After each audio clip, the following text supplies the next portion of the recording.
So Botswana, there's the Okavango, and even in a satellite photograph, it's so obvious, it's just wonderful. This idea that there's a delta in the middle of the desert is quite unique.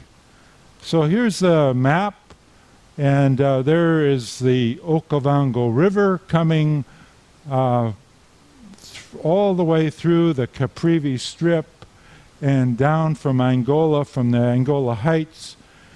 And of course, I won't get into the politics of it, but in Botswana, you know, they're wondering what's going to happen with the Okavango as there's more and more development in Angola. But this is the remarkable Okavango Delta. It floods seasonally into the Kalahari. There's permanent water there, of course, but it expands drastically during the flood season from roughly 4,000 to 12,000 kilometers. So it roughly triples in size. This flood period begins in March, and it spurs these incredible wildlife migrations. So the villagers take you out into the delta, in the swamp, on these canoes that are called the Mokoro. And they're poled. The water is shallow, and this is how they get around. So this is going on our safari, and that young man in his Mokoro is taking all the equipment. There were like 3 canoes on our safari, taking all the gear to take us up into this island where we were really the only ones, and they put us in a tent and told us to stay there. So it's beautiful, beautiful scenery of the Okavango. And I have to tell you a little personal story that my wife and I were married over 40 years ago, and for our honeymoon we went to Hawaii, and big island of Hawaii, but then we flew to Kauai, which has a notable swamp, Akamai Swamp. And this was my big treat that I was going to show Jan, the swamp. She was not impressed. So what better than for our 40th anniversary to take her to the biggest swamp in the world? She liked this one a little bit better. So I'm going to show you, this is a little video clip of our experience in the Okavango. We were very fortunate. We had some really nice weather. But as you see, this was our first day setting out. And as we progressed, the clouds started getting darker and darker. And on the horizon, we started to see huge, huge thunder showers coming down. Well, this is what the Mokoro polars are really frightened about. So here you can see the weather's changing quite drastically.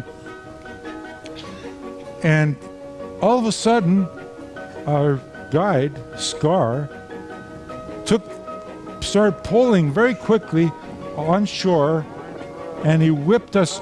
As soon as we got on shore, he jumped out of the canoe, actually got his personal tent out so we could crawl inside, and you'll see this amazing sequence where we're putting up this tent. You know, this was one of those monsoon rains where you could not, no matter what you did, you weren't going to stay dry.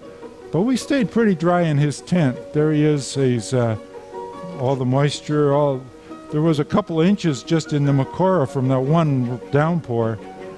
And then going upstream, he kept saying, now this is the most amazing thing to me, when he's talking about the hippos. The villagers have been killed by the hippos, more than by any other creature. And when we pulled ashore, we were told there's lions roaming freely. Like, there's no fences anywhere. You're in your tent, and So in the morning we would go for walks, and I would say, I'm a little bit nervous, where are the lions? And he was never worried about the lions. He kept saying, well, don't worry, I know where they are because I heard them last night. They were roaring, and they're about 2 kilometers over there. Beautiful, beautiful photography for birds. Here we are watching the giraffes, and I just had to trust his skill. But you know, his name was Scar.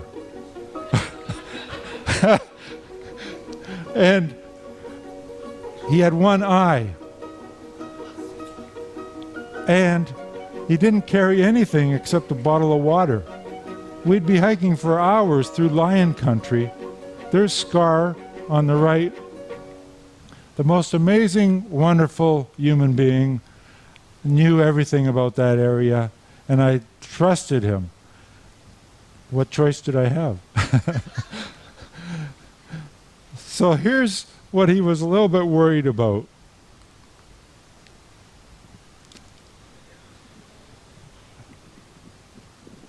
You probably don't recognize it,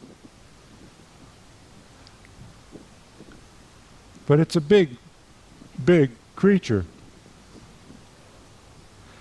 So the hippos literally are walking along the bottom of the river and only popping up occasionally. So you can look at this, there's no hippo in sight. Well, he said, if the hippo comes up underneath the Mokoro and we capsize and you're in the river, don't swim. Okay. Well, he said, make sure you don't swim on the surface because you'll create splashes and the hippo will know where you are. What you do is you swim underwater to the bank and then you crawl out. And I said, yeah, I'll have a heart attack and I'll sink to the bottom where the hippo is. Because you can see, they don't use these teeth really for anything other than defense. But they have those huge incisors that really are creating a problem for the villagers. Now I have a little experiment here. I've never tried this with our live audience before, but here's one of my 360s that I took as a video of this same Mokoro trip. And I'm just going to see how this works. So this is a 360 on the Mokoro with Scar. Okay, can I do this? Oh, okay, it works. There's Scar pulling us along. And it's amazing to me, this technology, that I can rotate this 360, there's Jan, as it's playing. So I have a bunch of these 360 clips that I just find this technology amazing.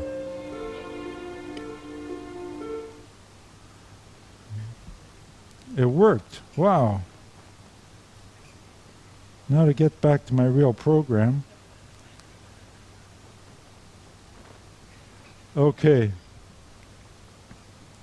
So Scar had wonderful stories and was just a bounty of knowledge. And if you have a chance to ever go to the Okavango on the Mokoro, just an amazing experience. This is our cook.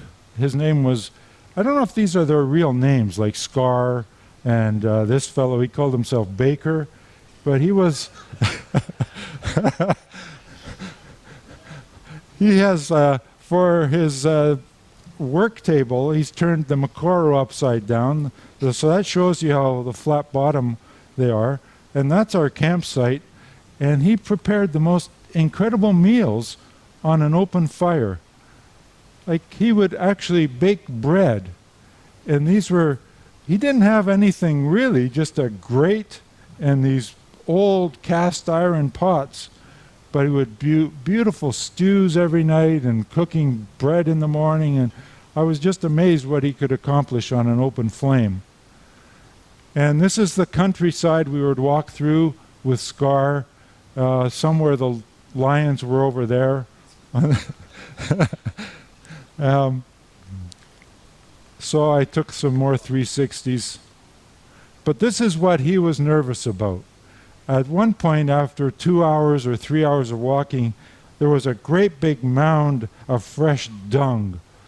And he looked at this, and it's the first time I saw him kind of look around nervously. Because he said, oh, that's a lone male buffalo. And those ones you have to watch out for. It could be just over here in the trees, and we wouldn't see it. And he said the other disconcerting thing about the male, these lone buffalo, is that they'll act as if they don't see you. So if they're feeding or in the water, in the mud hole, they just ignore you. They actually hope that you come closer and closer. Because as soon as you get close enough, they run over and trample you to death. That's their version of welcome. And here we are, our last day. We're leaving, and here comes some more new people on the safari into the Okavango. Second part of it was to go on land to, it's called the Moremi Game Reserve. It's the northern part of the Okavango. Here it's a very different kind of landscape. We did this by four-wheel drive, driving around through the buffalo grass. This area is very rich in game. Interestingly enough, they told us that this was a four-wheel drive, but only two wheels worked. This is our tent, quite rustic. That was the potty, and that was our entire camp. That's what it looked like. But you know, I have to tell you the story the baker told us. He said one day they were in a camp like ours, and this woman came running naked towards him. And he thought, well, I wonder what this is all about. And then he looks around, and there's an elephant. And she's screaming, an elephant, elephant, I was in the shower. And this is the outdoor shower. And they put around a tarp so that you have a private space. But she said she was taking the shower, and all of a sudden the water stopped. And she looked up, and there was an elephant's trunk. And the elephant had sucked all the water out of her shower bag. So her response was to run out naked, screaming.